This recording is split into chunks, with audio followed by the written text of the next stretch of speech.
There he is. Okay, he's got his camera on and he's ready to go. Harrison, hello. So, Harrison Scott Key is the author of 2 books, Congratulations, Who Are You Again? And The World's Largest Man, winner of the Thurber Prize for American Humor.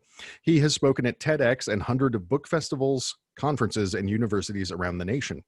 Harrison's humor and nonfiction have appeared in The Best American Travel Writing, Oxford American, Outside, The New York Times, The Bitter Southerner. There's a journal or magazine called The Bitter Southerner. That's amazing. McSweeney's Internet Tendency, Town and Country, The Mockingbird, Salon, Savannah Magazine, Reader's Digest, Image, Southern Living, Gulf Coast, Creative Nonfiction, and more. He holds an MFA in Creative Nonfiction and a PhD in Playwriting and works at SCAD, where he has held appointments as Chair of Liberal Arts, Professor of English, Professor of Writing, and Executive Dean. He lives in Savannah, Georgia, with his wife and children, and you can learn more at the website, which I will post into the chat. For now, Harrison, you can unmute and take it away. You guys hear me? Get a thumbs up? Mm-hmm. Great. Well, thank you for having me. I'll jump right into it. I thought the bio that you read was great. I wrote it and it sounded amazing. So thank you. I'm going to read from both of my books, but I'm only going to read one sentence from each, and then I'm going to read something else. Before I do that, Trina, thank you for the invitation to do this. Out of all the people who stalked me on Twitter this week, you were my favorite because you invited me to read, so that's great. Other people threatened to kill me. Okay, so my first book, The World's Largest Man, it's a book about my father and my relationship with him and what it was like to grow up in the American South. All I'm going to read from that is my note to the reader at the beginning of the book. Note to the reader, I have changed the names of many characters in this book because most of those people own guns. I'll stop there. That gives you a good sense of what that book is about. So this book, it's my second book. This book, I attempted something really ridiculous. I wrote my second book about writing my first book. And it is so good, and you don't even have to read them in that order. You can just read one or the other or both in reverse. But this book is really about writing, and so I wanted to read a sentence from this, since I know we have a lot of writers here, people who are interested in writing. They say writing is like giving birth, and it is. It's just like giving birth during the Middle Ages when all the babies died. So I'll stop there. Okay, so I'm going to read an essay called The Old Man with No Pants. And I decided to read this essay because I wrote this when I was back before the pandemic, when you could go places. And I was rereading this the other day, and it made me feel sad and nostalgic and very hopeful for when we will be able to go places again and see people in a less fraught circumstances. So I want to share this with you now. It's called The Old Man with No Pants. This is creative nonfiction, so it is true. This happened to me. There is an old man who comes into the coffee shop and he wears no pants. I see him at least once a week and more frequently in the summer when life for the pantless is more accommodating. He is a large man and must be nearing 80. His face is leathery and worn out like the fissured leather of a European sedan purchased many years ago. His skin is purple and red, the color of a maturing bruise. It is hard to tell what he is. Many years ago, I like to believe he was a man. Also, he is very, very tall. Unlike other old men, his legs are not the color and texture of overhead spackling. They are not hairless. The legs are as blushing as the rest of him and covered in red hair. It is not as disgusting as it sounds. He is not a disgusting old man, but he does resemble an aging and emaciated Sasquatch.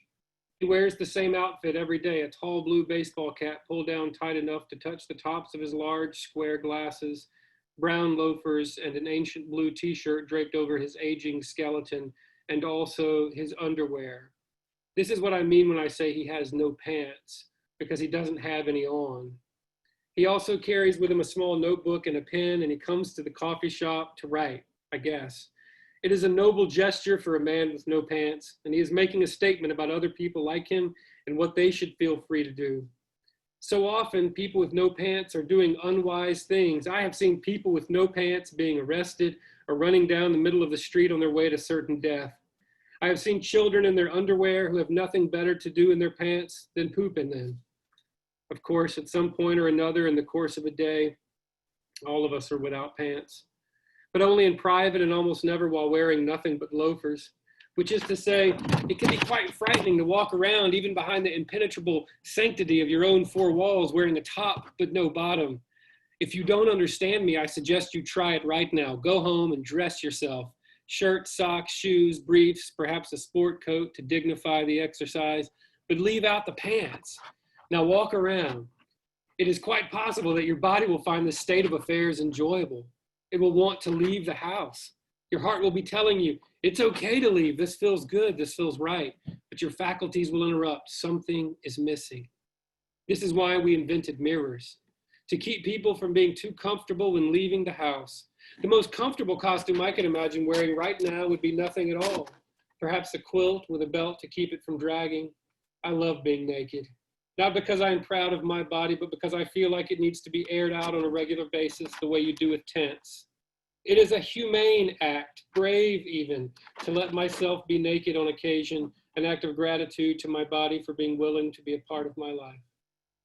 But I'm also grateful to society, which is why I wear pants when I go outside. I'm not calling the old man with no pants an ingrate. I'm only saying that maybe he has no mirror. A month or two ago, I found myself walking around the house in a shirt, and that was all. It felt natural. It felt great. Like when you have a picnic and you ask your lover, why don't we do this more often? That's what it was like. My 3 young children darted here and there. The 3-year-old stopped, looked me up and down, and ran away screaming. Your condition is upsetting the children, my wife said. She refuses to say the word nakedness. It's like Jews and Yahweh. She fears the power of my nudity, believes that she must hide herself in the cleft of the rock as my glory passes before her. I sat in a chair, still wearing only the shirt. Usually the pantless are in a hurry to find clothing, but in the sanctity of my estate, I felt a desire to read. My 5-year-old walked up and pointed a finger gun at my vitals. Put some pants on, cowboy, she said. These moments go unremembered as I sit in the coffee shop and judge the old man for wearing no pants. I don't know whether he buys coffee or tea, but I am sure that he has no place to put his money. Still, he walks in, up to the counter, walks away with a small paper cup. Maybe it's just tap water. I don't know. But then I saw it steaming. Steam costs money. Perhaps he is a magician with the ability to conjure coinage out of thin air or a thin column of steam. These underwear, they're navy blue. Some days they're maroon. They are knit briefs of the thinnest cotton material, as weightless as tissue paper, hanging limply over his groin. The last time I saw someone wear underwear in public, those someones were girls, and I was in college, and I found their decision courageous, riveting. These co-eds had cleverly sewn the flies shut and wore the napkin-thin garments as shorts. You go, girl, I said, and they did. But the old man is not a co-ed, and his purplish legs are utterly twig-like, and where his backside should be, there is simply nothing. It is concave, as if his bottom had been removed during emergency surgery in the war, or left at the house like one forgets a hat. I try to stare. I mean, not to, but I do. And do you know what it looks like? It looks like he's hiding a little kitten in there. It's a horrible notion so early in the morning. It put one's own nakedness into perspective. Put some pants on, cowboy. Also, I should say, he wears a thin gold chain. The coup de grace in my attempt to categorize him in any Aristotelian sense, I cannot understand the desire of a man to wear a gold necklace unless he sells narcotics or works in a kiosk. I try to imagine him doing both and cannot, although I suppose he would be perfectly suited to standing behind a kiosk, which would shield the world from his kitten. After buying his coffee, he takes both newspapers from the rack, the Savannah Morning News and the Times. He reads the front pages and puts them back rather neatly and gingerly on the rack so he doesn't have to pay, and then he writes. He sometimes sits outside, sometimes in, and always in his underwear, and nobody, guys, nobody says a word. I wanted to dislike him, frankly. It was quaint at first, those many months ago, when I considered that in this modern age, a man can leave the house with no pants and his only concern out in the world is where to sit. But now, a year later, I wanted the world to rise up with me and confront him. We needed to help him. We needed to come together, do something, give him a bathrobe or a quilt. I thought he might be insane. Last week, the old man leaned down in front of me and he said, "Excuse me." I expected his voice would be as cracked and broken as the skin stretched across his face. Mean and crazy old men have mean and crazy voices.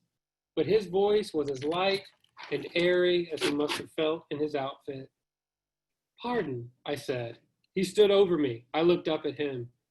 "Would you happen to know when the Home Depot opens?" he asked, quite politely. A real gentleman, his voice a buttery tenor. No, not buttery, lighter, frothy. If I had closed my eyes, I might have thought it was a turtlenecked Robert Wagner asking. I looked at my watch. It was 5:45 in the morning, and his kitten was at eye level. "They open at 6, I said, "in a few minutes." "Thank you," he said, as gently as one can hope for in a world like this, and he folded his jacket over his arm. He was carrying a windbreaker. It was a cool morning, and it heartened me to see he owned a jacket. It gave me hope that he would tie it around his waist. And then he left, maybe to go buy a new shovel or some lumber or a box of nails. I imagined him wearing a tool belt. The image lodged itself in a corner of my brain where it remains. I wanted to ask him, "Why are you wearing no pants?" But I'm glad I didn't. I no longer want to know. My brief conversation with him was civil, the kind of exchange on which one might construct a whole society. And that's enough for me. In the end, we remain hidden from one another no matter how little we're wearing.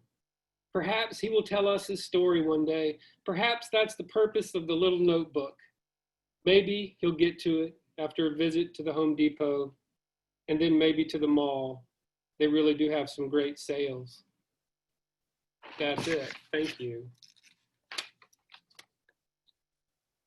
Gosh, Harrison, thank you so much. That was hilarious. You were, I think, the first humorist we probably had on, and you picked, honestly, for someone who maybe was just introduced to us, at least Trina and myself this week. You picked the perfect subject to read about because we have a saying in our house that pants are for losers. Which is usually shouted after we emerge from the bathroom with no pants on or something. And actually just today, I was sitting at this very computer and looked up, and just all of a sudden Trina was pantsless, and she looked at me with headphones in doing yoga, and she just goes, "I got hot." So you picked the perfect one. And I loved how much you fleshed out the potential situations that this man is in or could be in. And I don't know. I wish I had been sitting there with you just so I could see this man. That's how I feel. I was so shocked by the fact that, so like so many people who write anything, I was trying to write my book and I had no material. I had no inspiration. But I just kept seeing this man come into the coffee shop, and I was so shocked that nobody said anything to him. And so that was actually one of the first pieces I wrote, where I realized if you just tell people exactly what you see, that it might actually be interesting. I haven't seen that man in a long time, and I have a teenager in my house now. I left 3 daughters, so I definitely wear pants. Sure. If anybody's wondering, I don't wear pants when I can. I may or may not be wearing them now, but I'm going to let that be a secret. I think it's best that the mystery remain for now. I got hot, man. Anyway, thank you so much, Harrison. That was fantastic. Really appreciate you coming on. Thank you, sir. Thank you. All right. So our next reader, looking at the lineup tonight, I suspect between each of them I will be saying, "and now a change of pace." Our next reader is Julia Coursey. Julia Coursey holds an MFA in creative writing from the University of Alabama and is a 2020/21 Fulbright Fellow for novel research in Hungary. She has stories included in the Best Short Fictions 2019 anthology and the Anthology of Babel. Her work has appeared or is forthcoming in Sou'wester, Gigantic Sequins, Booth, Psychopomp, Joyland, and The Rumpist, previously The Collagist, among others. without further ado, Julia, take it away. Hi. So first, thank you so much to Trina and Ridge for including me on this reading. That was a hilarious start to things, and I'm glad to continue on after that. And thank you also to MK for connecting me with everybody at TGI. So I'll be reading today from the novel that I've been working on for the last couple of years, tentatively titled The Bathers right now. I'll read first a section called Translator's Note that comes at the very beginning of the book, and then the first chapter, which is about 3 pages long. So yeah, it's about whales. Get excited for that. Okay. Translator's Note. When whales die, they just disappear. Scientists stop seeing them and hope for a while that perhaps they will return, as some do. But the whales that die sink to the bottom of the sea and out of the lives of the whales left alive. These carcasses form whole ecosystems down below in the dark. They enter a new kind of life. Humans can do this too. A murdered man was recently found because a fig tree grew from a seed in his stomach, bursting forth to reveal his unmarked resting place. I don't know if the tree survived his exhumation, but his people had a body to hold on to. There were 2 lost whales once. The one reunited with her family through human intervention, carried in a specially designed boat back to her pod and released into the wild. The other, lost at the same time, but lost longer, tried to make friends with passing boats, imitating the calls of their motors, and eventually died because of injuries sustained from people who thought it would be funny to throw trash at the lost calf. Orcas have been seen as competition for fishermen, as killers, as something that can be killed without consequence, for sport or out of boredom. Machine guns mounted on the Pacific cliffs allowed people to kill them as they tried to find salmon near the shore. This is better, perhaps, than the industry that came before it, the relentless hunt for oil that spewed out of American ports and into the world's oceans, monomaniacally pursuing these beasts to the ends of the earth. Humans have a right to anything that is below them, to the earth and to its creatures, these things that have been given to us by God. They are ours to hunt and to burn. Render their fat and light the world with it, use their baleen to strap in the unruly bodies of women, their ambergris to hide our smells. The body becomes a product when removed from consciousness. The whale becomes a beast when removed from its mind. For Ahab, our ever-stalking whaler, the whale is a being of inscrutable malice. It is not a thing to be harvested, or perhaps even a thing to be hunted, but someone who has wronged him and who must pay. There is a piece of Ahab inside that whale, and he can only get it back by killing it. After we hunted whales almost to extinction, we invented floating factories that allowed whalers to pursue their prey in the Arctic nonstop. Like oil rigs, these floating islands were staffed by men whose jobs were to produce resources from the carcasses they were given. They worked for weeks at a time on barges of blood and entrails, smelling all the while of death. Some scientists believe that whales hid from us during these times, allowing certain populations to bounce back more rapidly when it was clear that they would not be hunted anymore. Though there still are whalers, just as there are so many other things humanity does that we'd prefer to ignore. Now, whales are cute. They pop out of the water and sing songs. We want to protect them from the mean men that are shooting them. But we've also seen videos of a whale playing with its dinner, flopping on the edge of an iceberg just enough to set a seal scrambling, then hitting it with a wave. There are 3 kinds of orcas in the Pacific Northwest. The southern residents are the whales that concern us in this story, the epitome of charismatic megafauna, grieving for their children and playing in the bull kelp. These are starving to death because we've overfished Chinook salmon and also destroyed the earth in general. The harbor seal population is doing just fine, though. They are populous to the point of excess since the fur trade stopped. The transients eat these seals. These are the killers we think of, the whales who eat other mammals. They look the same, but their fins are a little different, their tactics a little different. They are silent when they hunt, using ambient noise to sneak up on prey. And then there are the offshores, a group of whales that we know very little about. Except this, their teeth are ground down from eating sharks, and then, when they've eaten too many, their teeth are blunted from the sandpaper skin, and they starve to death. I have a night guard that I wear because I clench my teeth. The feeling makes it to my ears, stinging the nerves inside my head. I am trying not to think about genocide and the destruction of the environment, and I am grinding myself down. Chapter 1, Blue and Green Music. It's a little bit of a tonal shift now. The first time Constance and Magda met was, fittingly, at an exhibition of Georgia O'Keeffe paintings at the Brooklyn Museum. That was when Constance used to accompany her husband, Remington, to conferences, and they would make a little weekend of it in New York whenever he needed to do something at the Natural History Museum up there. This particular weekend was a long one, first a conference at Columbia, and then several days of searching through the collections at the museum. The conference was devoted to a particular kind of fossil marine mammal, imagine something between a narwhal and a walrus, that had tusks of such and such a length, and further, these tusks were worn down in the same manner as beaver teeth by a series of elaborate mating displays that amounted to so much underwater sword fighting. While Remington was poring over the fossils, Constance was weaving in and out of rooms filled with flowers.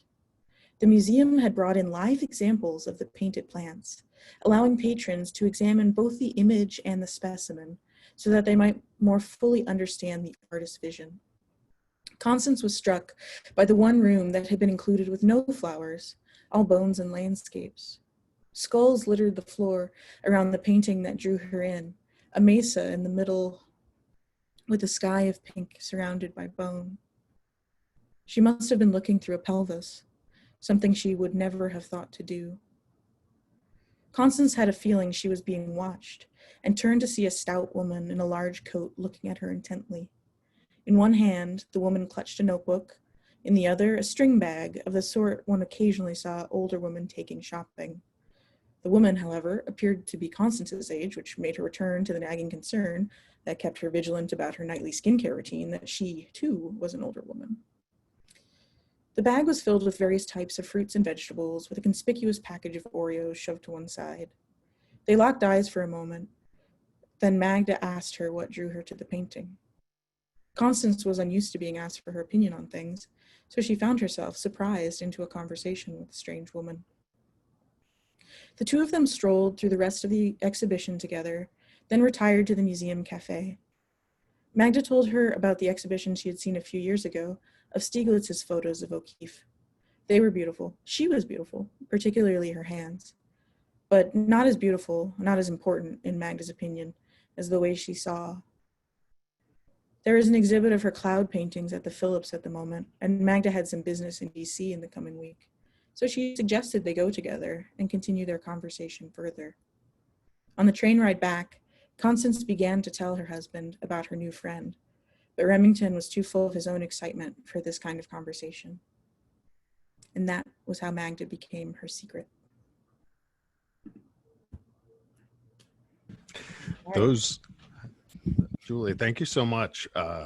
Those two together, particularly, like, that is a heck of a hook to start a book with. Like, I want to know more for sure. Thank you so much. I had seen on Twitter that you had retweeted the link to this and said something about get ready to hear about whales or something like that, and I wasn't quite sure what to expect. But how do I put this? It's really interesting because it's very easy to think about Moby Dick as like a myth almost, not a depiction of insanity within the context of a very real industry that was very destructive. So I think bringing that together, and then the teeth grinding thing, geez, Oh, someone has asked for Julia's Twitter. I believe it's your last name, then your first name, right? Yeah. Coursey Julia. Okay. Yeah. Anyways, just tying that through, and the images of bone and these really physical sort of connections. By the time you get to the relatively innocuous first chapter where you're in an art gallery, the Georgia O'Keeffe show, I was a little like on edge and like, what are these people doing? What's going to happen? And that's how she became Her Secret, was sort of like, oh, and it got me really sort of deep. Was that, I assume obviously that the beginning, the translator's note, has bearing later in the book, but was that something you wrote first or something you thought of after the fact? So actually the structure of this book kept changing a lot. So there were basically different pieces in different places at different times. And this particular piece, I think, for a while was closer to the end of the book, and then I moved it to the front because I thought it was interacting with some of the thematic concerns, giving us the images that we'd be following throughout the book. So. That's awesome. I mean, it's such a good and powerful beginning. So please let us know when this book is completed. And yes, we will have you back on. And also it's mostly done. I'm just having that period of time where you reread it and you're like, oh God, how did I miss all these commas? Yeah. Of course, the hardest part of all is calling it done and letting go, right? Yeah. So anyways, thank you so much for coming on. Really appreciate it. Thank you so much for having me. It's a great experience. Thanks. All right. Our next reader, let's see. Juan Pablo Mobili. I'm going to guess that's the pronunciation. Please forgive me if I mispronounce things. Perfect. Good. Okay, awesome. Juan Pablo Mobili was born in Buenos Aires, Argentina, and now is an adopted son of the city and state of New York for over 40 years. The son of a teacher and a poet, he came of age in his native country during a tragic period of its history when many thousands of young men and women were unconstitutionally detained, tortured, and often murdered. His poems bear the memory of those times and also embrace his life in the United States, his home for many years. What he loves and troubles him as a citizen of one family and two countries. His poems have appeared or are forthcoming in First Literary Review East, The Poetry Distillery, Anti-Heroin Chic, Red Planet Magazine, Mason Street, The Red Wheelbarrow Review, and the Journal of American Poetry. In addition, he published a chapbook of poems written in collaboration with Madasala Mobili, maybe you can correct me on that one, sorry, called Three Unknown Poets, published by Saranam Press in 2018. Juan, take it away. Thank you. I want to thank you, Trina, and you, Rich, for having me, and my friend Joanne Godley for having mentioned my name to you, and to all of you. I think it's great that, it's Friday night and we're listening to poets. I mean, either that give us hope or we have no lives, one of the two, but it's great. So the first poem has a little bit to do with my young years in Argentina. Sometimes I say my parents have died a long time ago, but they still come and visit me, and there are poems to prove that they showed up. So this is my telling of a story I was told I was not there for, about my father. It's called God, My Father, and the Bombing of the Churches. My father was an atheist.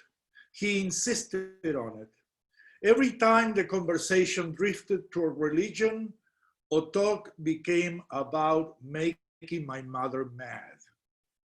My mother was the daughter of the devout president of Our Lady of the Gardens Alumni Association, the convent school across the street. My grandmother was furious that his child would fall in love with someone who had forsaken Jesus and would only offer my father a stare as cold as Gabriel's sword.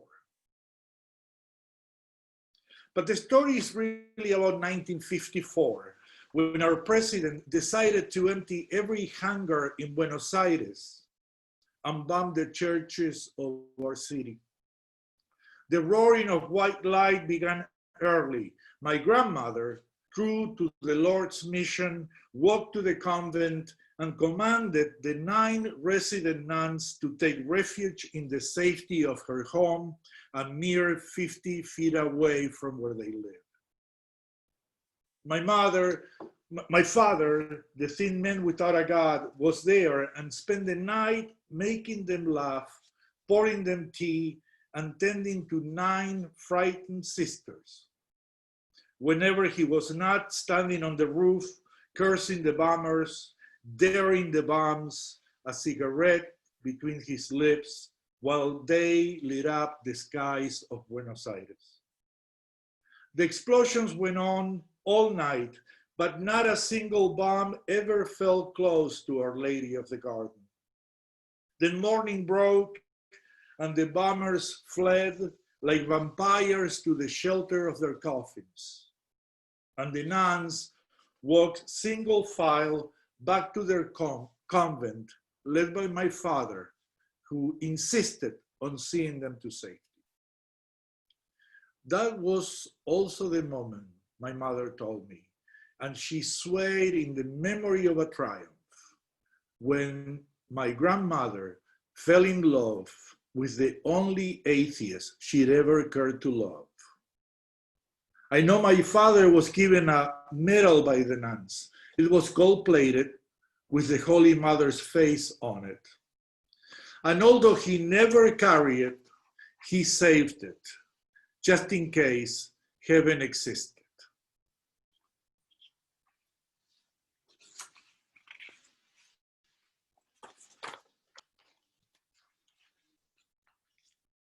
Thank you, thank you. Do you want to go on, Rich? So I wanted to read 2 more things. I'm gonna have to read something about my mom, otherwise her ghost would not let me sleep tonight. And then, but in the middle, I'm gonna read something. It's not quite a self-portrait, but it's, you know, who you may meet at the door, you know, if you're not careful. It's called The Witness. Do you know what, you know, the Watchtower, the news, the magazine, the Watchtower from the, okay, because these are mentioned too, okay. The Witness.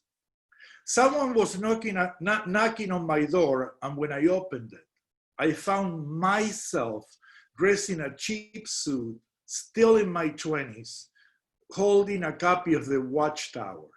Imagine my surprise.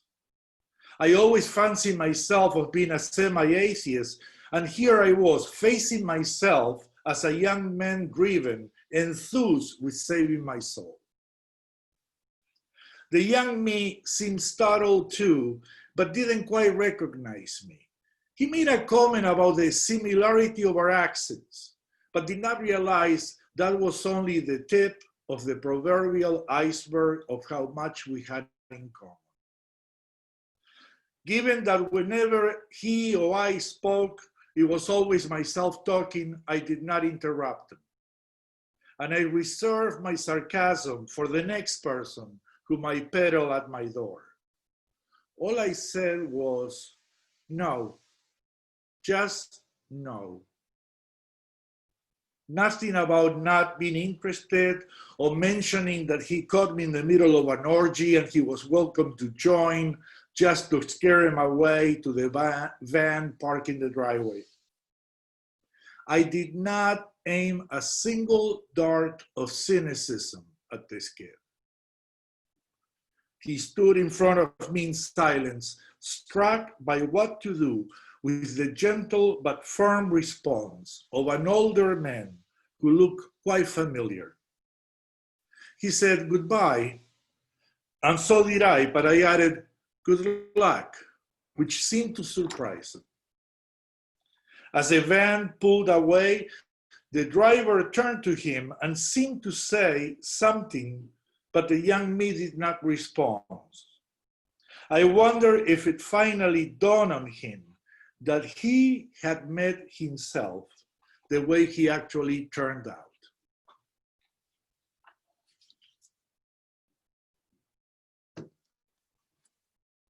Thank you.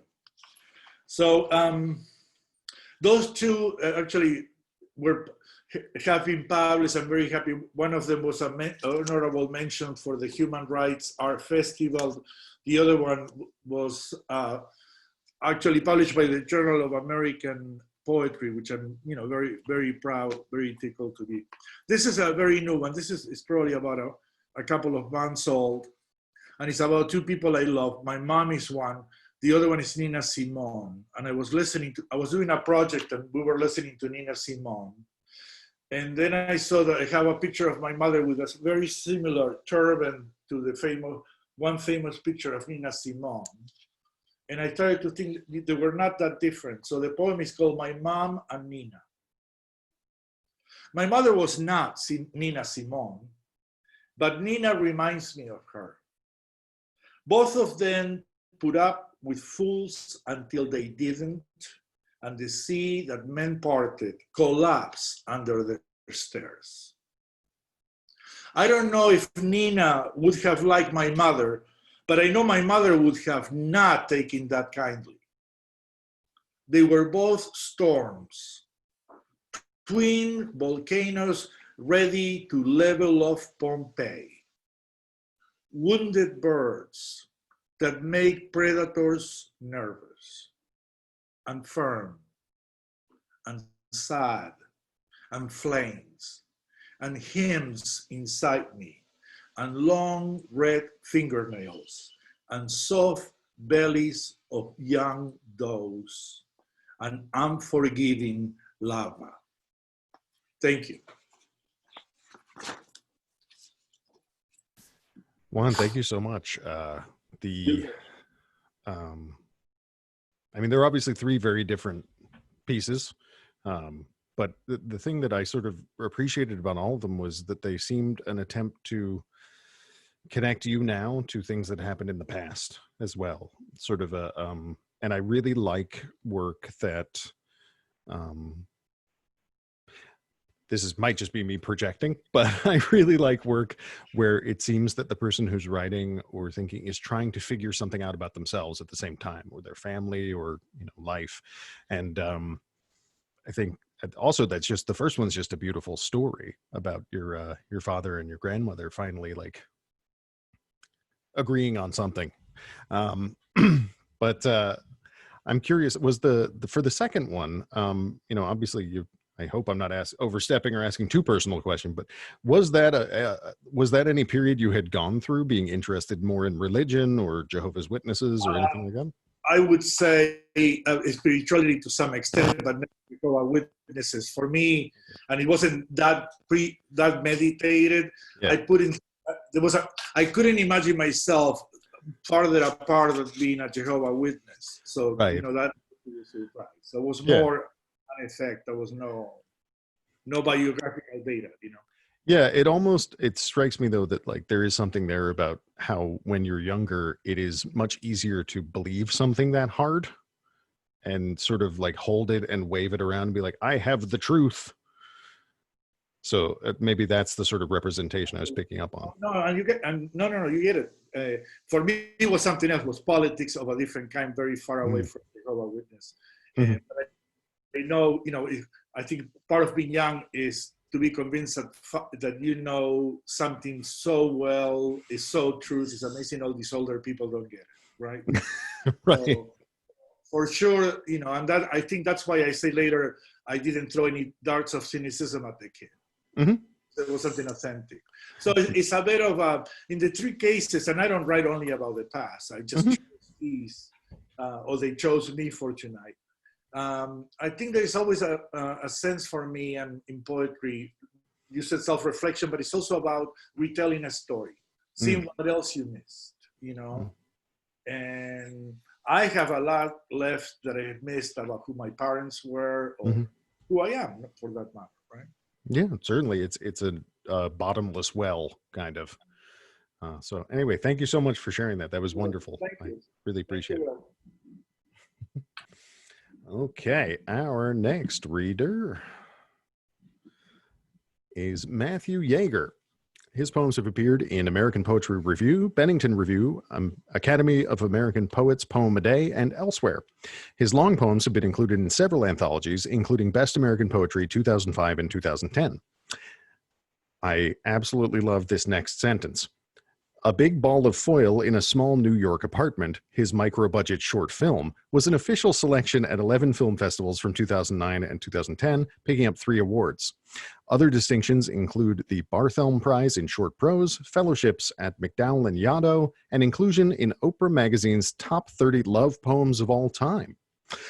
He is the co-curator of the KGB Monday Night Poetry Series, or was from 2011 to 2017. Yeager worked in the New York City catering industry for 14 years in various capacities: truck driver, waiter, sanitation helper, sanitation captain, bartender, bar captain, lead captain, producer. I just scrolled too far. His first book, Like That, Forklift Books 2016, received a starred reviews from Publishers Weekly. His second book, Porm, is in the can and will be out at some point. He is currently a doctoral fellow at the University of Cincinnati, where he lives with the poet Chelsea Witten and their cats Puck and Merle. Anyway, Matthew, you can unmute yourself whenever you're prepared and take it away. All right, I think I'm unmuted. Yep, you're good. So thank you, Trina. Thank you, Ridge. Thank you, Yaley Kamara. And I don't know what, Yaley is, a shooting star and a drinking fountain with, the perfect height that's ice cold.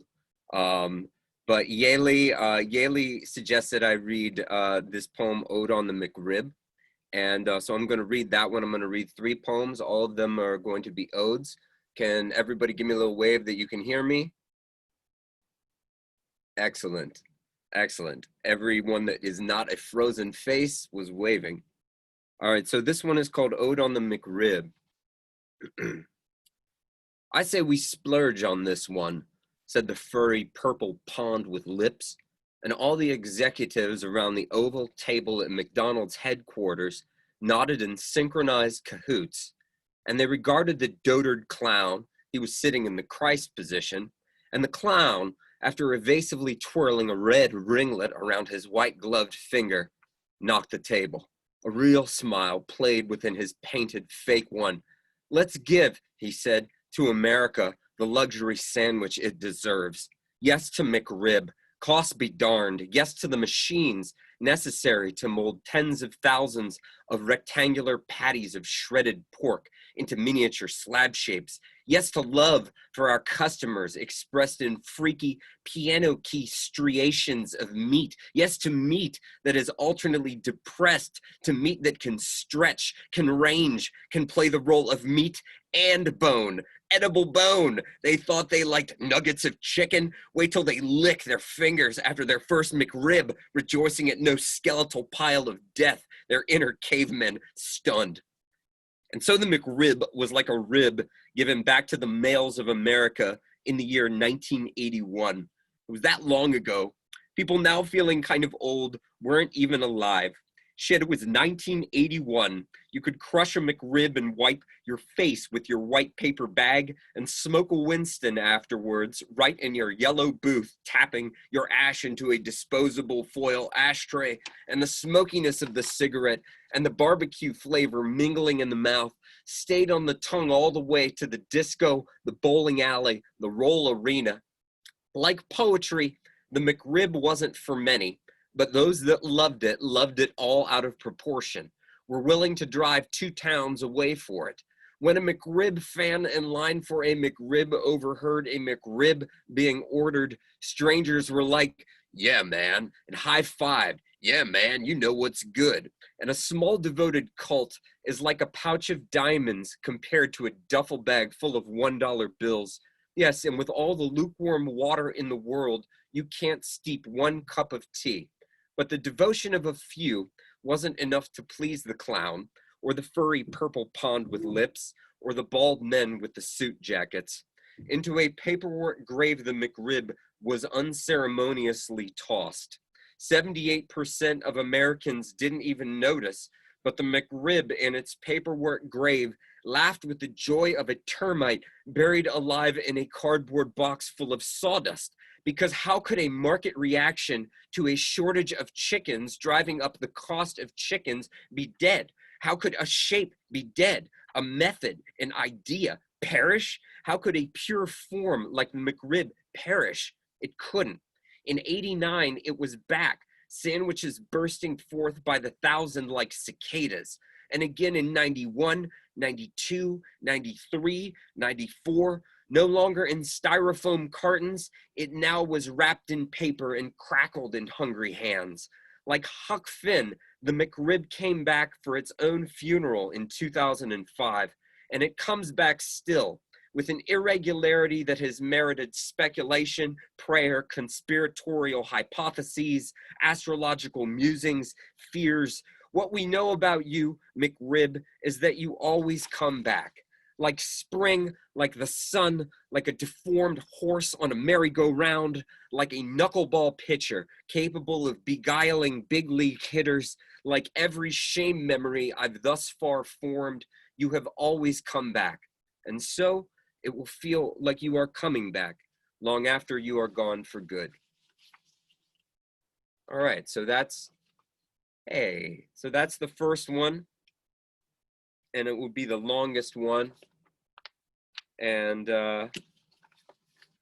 this next one with odes, you know, and they're in the tradition of the Naruto. This one is, you know, kind of flying solo, a poem more to hear than to read. But, you know, a lot of them, you know, it's just kind of about, you know, picking a good subject for an ode and, you know, writing down a lot of potential subjects and, you know, and just thinking about one for a few seconds and, you know, letting it flash through your mind. So this is one I think I'm sure we all can relate to. This is to the delete button. To the delete button. Up in the top right-hand corner of any keyboard, like a handle on a toilet, you are maybe too much of an improvement on the back of the pencil on the bottle of liquid paper. Delete button, you are a wide sort of button, wider than the button for any symbol you might undo. Like a brake pedal, your width is sensible, though like a brake pedal, frequency of use tends to correspond to less overall skill. I can still write just fine by hand, thanks, say many writers. And I say that too, and I am probably dreaming. Delete button, I never write anything serious without you. I touch you more than any key, save the space bar. Oh, I tap you like a sped up rat. I hold you down and watch you go, watch you swallow lumplessly. You amaze me. Delete button, I am pretty sure you have secretly retrained the whole tapping, clicking, word processing mob of all of us. Right under our finger, you have changed literature like the pill changed sex, like the stirrup changed 12th century horse warfare. You are like a safety net that is actually a trampoline. We can try so much because of you, and so we do. Wiper outer of false starts, mulligan manufacturer, reset button on the gray Nintendo max high difficulty cartridge of poetry, creator of cool bad mood holes, turner of chicks into eggs. What can't you unsay? Typos, awkward phrasings, all of Shakespeare, it's all the same to you. You're like a rooster. A rooster, said Bly, will scratch up a Rembrandt same as a newspaper if it's left on the floor of its crate. I will stare at this analogy and shake my head and reach for you, as if you haven't touched every line, every word, every gesture already. All right. And then we have one more, and my old man passed away a couple years ago, you know, some of these poems deal with him, and you know, I'm here in the basement of the house where I grew up, and you know, so, you know, I can just look at like a metal colander and be like, oh my gosh, this is the same metal colander that has been, you know, draining pasta for like 40 years, and have some memories. So, you know, but I've been drifting through this house. Wow, I'm giving the introduction really to the wrong poem, but this is still kind of on the kind of masculinity and such. So this one, you know, the last one was an ode to like a thing, and this is an ode to an abstract quality, an abstract quality. So this is to toughness. I need a sip of beer, sorry.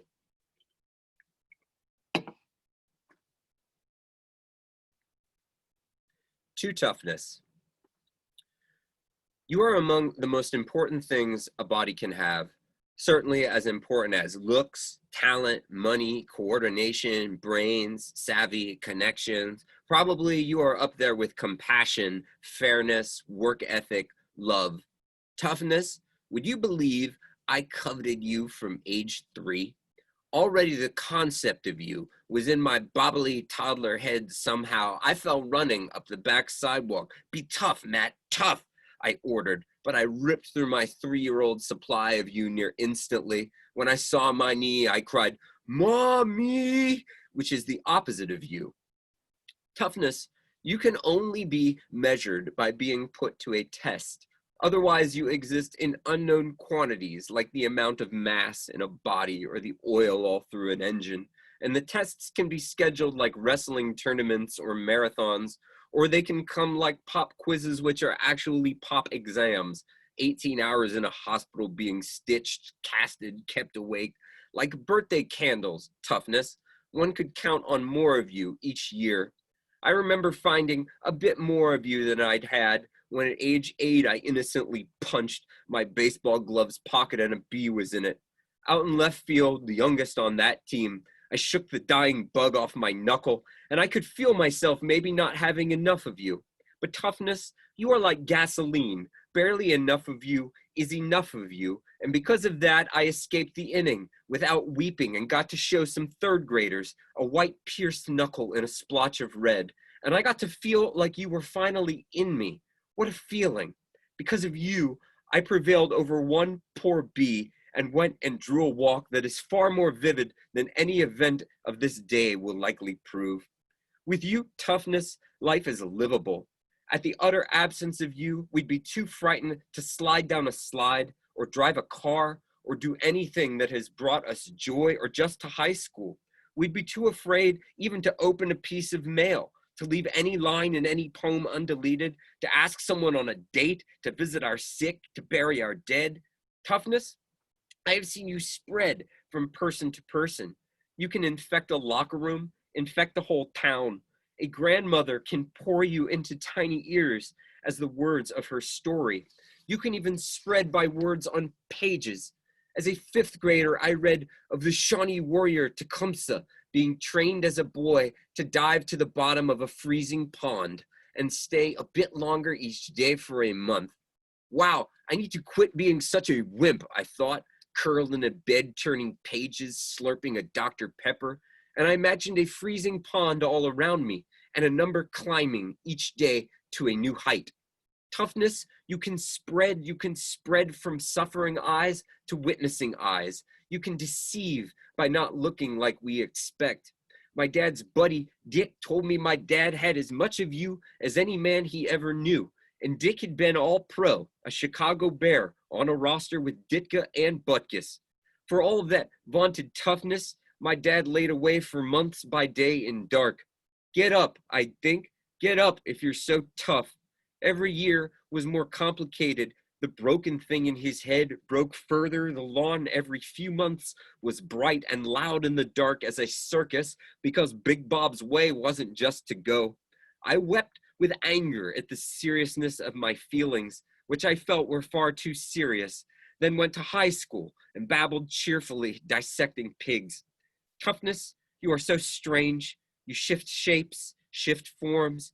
You speak as words inside us. You hold us silent. You become something we depend on, utterly, for everything. Then you randomly take a break from your job of holding us together. A rather important operation, the outward self, falls apart, and we wonder where you went. What did we do to lose you? Toughness?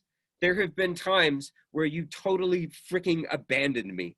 In the office with the principal and the priest, you just let me sit there and weep. At no point did you intervene. Or maybe you did. Maybe you knew your limits. Maybe you knew there are more powerful forces in this universe and handed me over into their grip. That's it. Wow, man, thank you so much. People are talking in the chat about the range of those pieces, and it is to go from McRib to profundity is impressive. Although I want to start with the McRib thing very briefly. I love how perfectly you described the grimace with never saying the grimace. That was awesome. But also just, you mentioned the Pablo Neruda. He did that. Was it elemental odes? Is that what it's called? They're just odes on like pieces of food and just very common things. And this idea of like taking something that is very simple and then using that as a trigger to see like, what does this mean, is a really interesting exercise. And so by the time you got to the concept of toughness, and starting with maybe childhood ideas about masculinity, and then by the end going to the acceptance of vulnerability, like it really I felt like this was going somewhere, but it's this I related so heavily. I'm going to share something personal really quickly. When I was in high school, I had a lot of disciplinary issues, and I had a very similar experience with that in the principal's office or whatever, where I had been called for the third time my junior year before the disciplinary committee at my school. And I showed up with a shaved head and sunglasses on and a terrible 17-year-old goatee, right? And I'm like, no, they're not going to mess with me. You know what? If they want to kick me out, screw it. And my parents came, and the instant we all sat down, I was like, oh no. And I just started crying. And I just like, I couldn't be the person that I was supposed to be or something. And, and in the end, I was sort of asking for more chances, asking for another try or whatever, but it was the third time I'd been in front of a committee, which is not the first step in discipline. And they kicked me out. And that moment and the acceptance of it took years. You know what I mean? To just be like, yeah, that's what happened. And this idea you have of toughness, both protecting us, but also sometimes shielding us from what's necessary, like getting in the way of reality, just really spoke to me. And knowing that it can give way, and it's like I've seen it give way before, and and then emotion just comes tumbling forth, and and you're not, you don't know when it's going to happen. And it's I don't know, it's like a panic attack that after a few seconds starts feeling really good. Right. Yeah, that release, right? Yeah, and just I don't know, kind of just like can't steer the wave, just sort of surf it. Mm-hmm. Exactly. Yeah. Well, that's beautiful, and that fantastic. So thank you so much, really, for coming on, and hopefully we'll get to hear some more from you sometime. Thank you so much, and thank you to all the other readers. All right. So our final reader this evening, let me find here. Here we go. Our final reader this evening, I have known for some time, but not especially well. We met a long time. I was telling people beforehand, we met a long time ago. I, at least, was quite intoxicated. I don't know if he was. And I was yelling at him about the comic book Resurrection Man, which was a like obscure 90s comic. It's fine. Anyway, none of you need to know that. Alex Segura is an acclaimed writer of novels, comic books, and podcasts. He's the author of the upcoming Star Wars Poe Dameron Freefall, the Pete Fernandez mystery series, including the Anthony Award-nominated crime novels Dangerous Ends, Blackout, and Miami Midnight, and the upcoming standalone mystery Secret Identity from Flatiron Books. He has also written a number of comic books, most notably the superhero noir The Black Ghost, and the YA series The Archies, and the Archie Meets collection of crossovers. I highly recommend Archie Meets Kiss, everybody. He is the co-creator, co-writer of the Lethal Lit Crime Young Adult podcast, which was named one of the best podcasts of 2018 by the New York Times. By day, he is co-president of Archie Comics. A Miami native, he lives in New York with his wife and children. Alex, take it away. Thanks so much for having me. I have no clear recollection of that Resurrection Man story, but I'll take your word for it. Thanks to Trina and Ridge for inviting me. So all you need to know about the section I'm reading is if you watched The Rise of Skywalker and found out that Poe Dameron was involved with the Spice Runners, this book, Freefall, basically fills in that gap. It serves as Poe's origin story, which was a huge honor to write. It was a total blast. And this chunk I'm going to read that they just debuted earlier this week, Poe has joined up with a band of mysterious, a shady crew. He's not really sure who they are, but he's eager to get off his home planet and kind of explore the galaxy. So he's willing to turn a blind eye. But as it often happens with Poe, he runs into a little trouble and has to use his guile and smarts to get out of the situation. And we also get a little insight into Zori Bliss, who is one of the new characters that showed up in Rise of Skywalker, and we get to find out more about her in this book. So I'll read these two quick sections, and we'll go from there. All right. Poe swallowed hard and mentally walked through the steps to launch. He knew what to do. Of that, he had no doubt. He just hadn't, done it before. Flying an A-wing was one thing, especially one he'd sat in and tinkered with as far back as he could remember. The Ragged Claw was different. He was in someone else's house and being asked to make dinner without really knowing where all the ingredients were.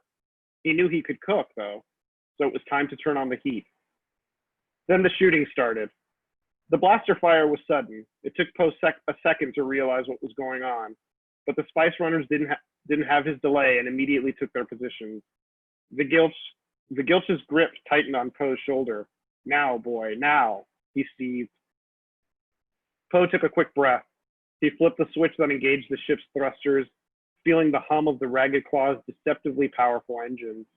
Miranda Gann, Gentry, and Vigilch swayed as the ship lurched forward, still rattling from the barrage of blaster fire coming at them from the 5 officers on the ground. "We're being shot at," Miranda yelled over the rising sound of the ship's engine. Before she could continue, the ship lurched forward again, this time with more purpose, and it wasn't stopping. "What are you doing?"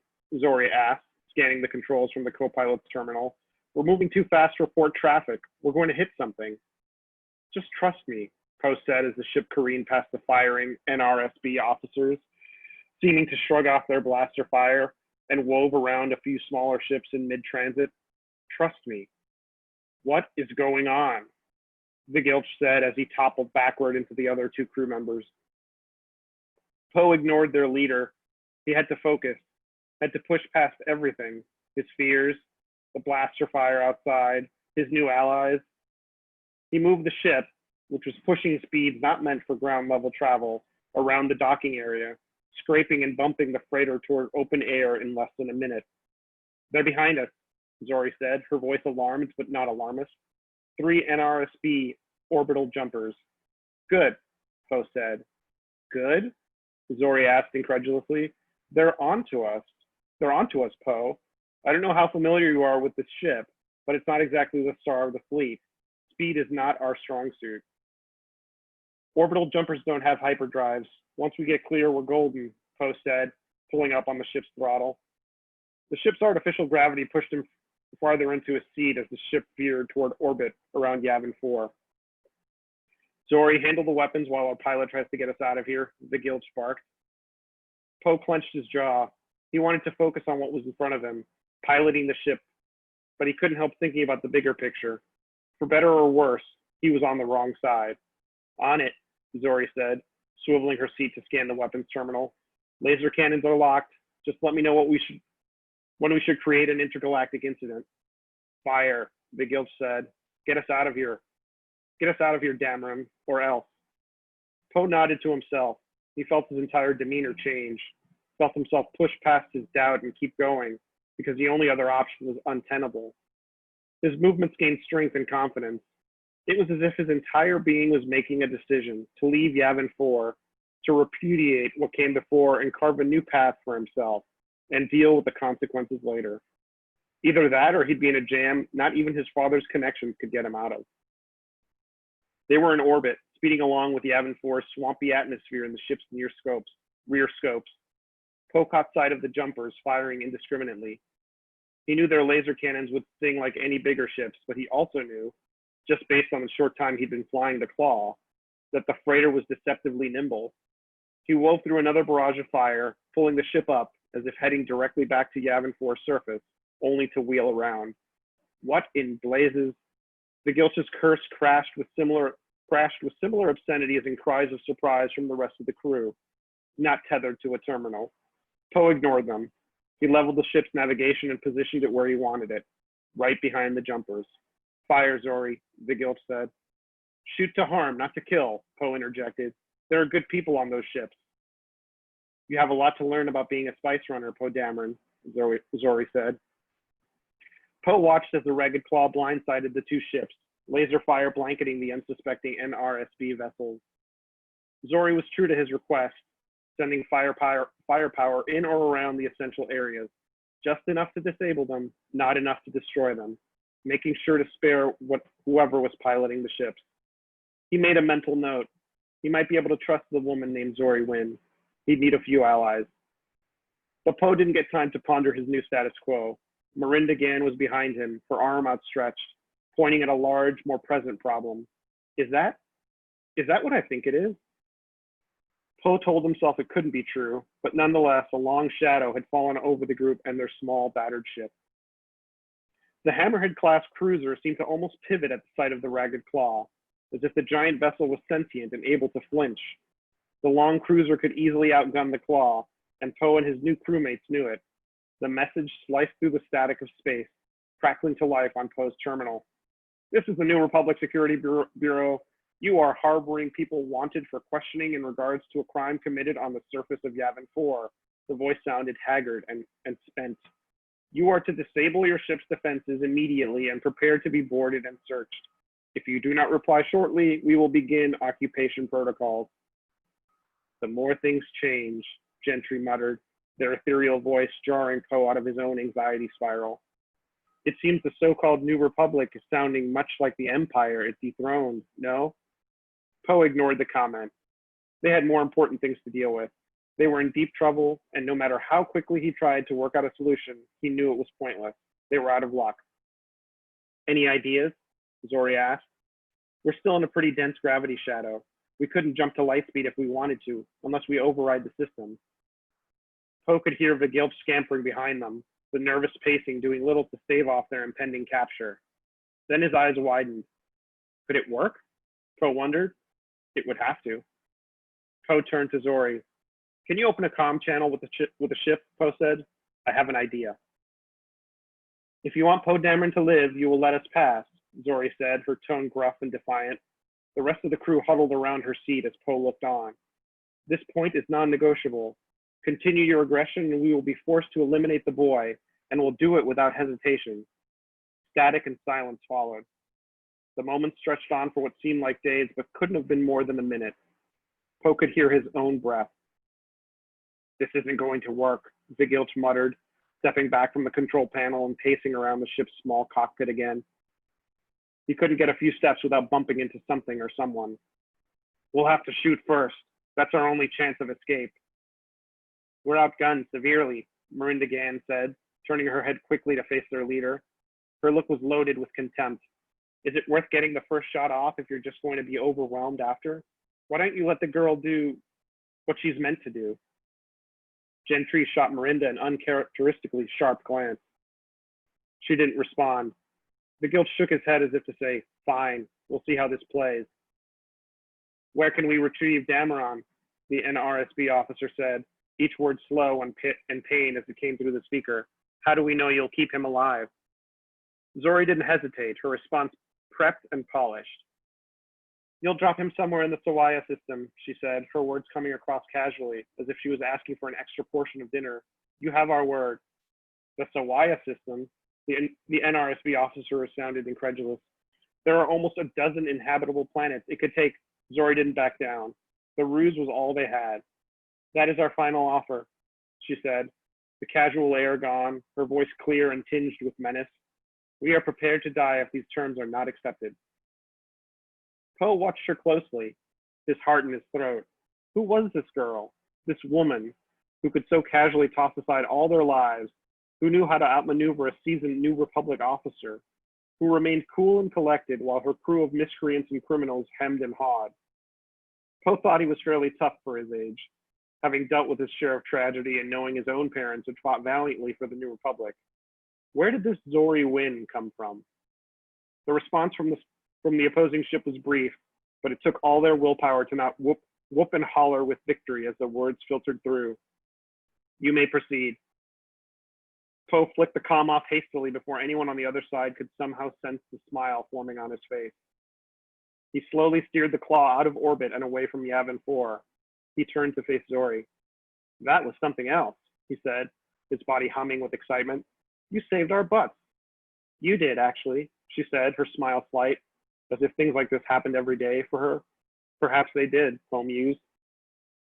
Tricking them into thinking you'd been kidnapped, that was sharp, and you performed some fancy footwork getting us off the surface. Looks like you are a good pilot after all. Could use a co-pilot, Poe said, nodding toward her seat. You seem to fit the bill. Maybe you can show me some of those Spice Runner tricks in exchange. Something tells me you're no stranger to being a scoundrel, Poe Dameron, she said, her smile widening for a split second, an unexpected warmth in her eyes. But it's a deal. That's it.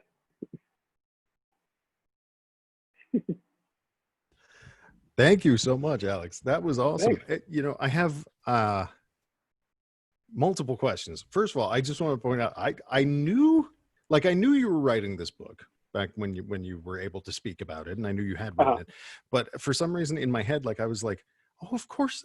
When you started reading, I was like, of course that's what he's going to read from. And then I was just like, am I hosting a thing that has actual Star Wars content on it? What's going on? It's happening.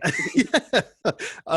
So I have a couple of things I wanted to ask. One is, the thing that's different about that type of book from maybe some others is that it's you have to get the character development and the relationships built, but you have to do so in the context of constant action, right? Right. There's no room. Well, there's room for conversations, but things kind of, it's, I guess by its very nature, has to be more cinematic. Did you feel like that was something coming, from having worked in the comics industry, was a little easier for you?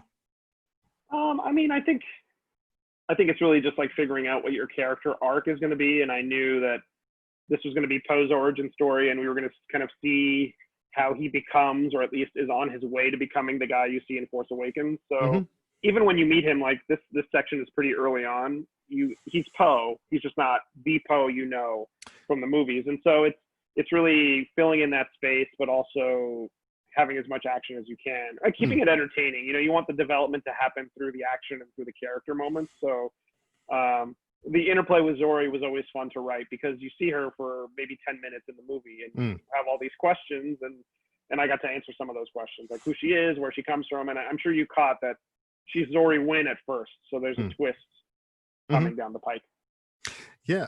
And that's something that's sort of the other thing I was thinking. And I think someone commented on early on is you're being handed, there's obviously people already have the image of the actor in their head, Oscar Isaac, and people sort of know the character and have seen what I'm going to guess 8-9 hours of him. Well, with him in it. Right. When you get this job, right? Obviously you're excited, you have a story you want to tell, all those things, but you have so many rules, I would imagine, because the world already exists. There are planets you need to reference. There are places you need to go to. The really ridiculous question I have is, did they send you a giant binder or something? I was pleasantly surprised at how open they were to new ideas and collaborating. So I think they want, you to bring stuff and add to the mythos. So, the cool part is it's Poe's origin story, but it's also Zori's origin story, who's I thought was a really cool character to meet in the movie. And then you get to add these secondary characters that are fully formed, or you're just kind of adding to this pantheon of, I hate to say the word IP, but this character world. So most of the crew, the name of the ship, that's just stuff I came up with and they were cool with. And so that was neat. That's amazing. I think that's awesome. So the book comes out August 4th. Yep. It's the official release. I put the link to, there is excerpt that's on StarWars.com? I was reading from that link. Yeah. Okay. People can find all the information there. Okay, so full disclosure, and this is actually something we should make sure is okay. So we record these, and then this week I'm going to start putting them up on YouTube. And so I can't believe that we're going to have any piece of tiny content that has something to actually do with Star Wars. I have a super dorky admission, which is that when I was a child, my favorite Star Wars movie was the Ewok movie. Nice. Mm-hmm. Yeah, I remember watching that. Yeah, I mean, I don't know, it's kind of fun. Anyways, you just so everyone knows, you have the Pete Fernandez series of mysteries, and then you have a freestanding mystery as well. I just announced that after Poe Dameron, I don't know if it'll be next year, but then my next novel length thing will be Secret Identity, which is a murder mystery set in the 70s in the comic book industry. So that'll be cool. neat. That's awesome. Yeah. All right. Well, thank you so much, Alex, for coming on and sharing that with thanks us. for having me. This is And cool. Yeah, thank you. my mind's kind of blown. I'm going to tell my brother. He's going to be so mad that he wasn't here. So that's awesome. He'll just have to buy the book. Yeah, exactly. Yeah. Exactly. Yeah. All right, folks. Well, that will do it for us this evening. As always, thank you guys, everyone, for coming and watching. Thank you so much to our readers. Such a wide variety of styles and things tonight. I really appreciated it because we got to sort of see a little bit of everything that is why people read, right? From everywhere. So thank you guys so much. We are going to leave the meeting open until 10. If people want to chat, network, hang out, if people got to go, especially if you're on the West Coast and you need to go eat dinner, we totally understand. But thank you guys again so much for coming. If you're interested in more, follow us on Twitter at TGIcast. There is a podcast. We're on the 3rd episode featuring MK Foster. Today came out. There are 2 previous ones. And we're just going to keep going and trying to have some sense of community. To answer Cassie's question, I literally just made a YouTube account today. I still need to figure out that whole world. Like Trina just said, if you know someone you think might be a good fit, or just you have a friend who's a writer and you like their work, or if you're a writer and you like your work, send Trina a message on Twitter, reach out to us. We just want to have people along for fun. We're all just trying to get a little community going during these super strange times where we're all locked inside. So with that, I will hit the end button on recording.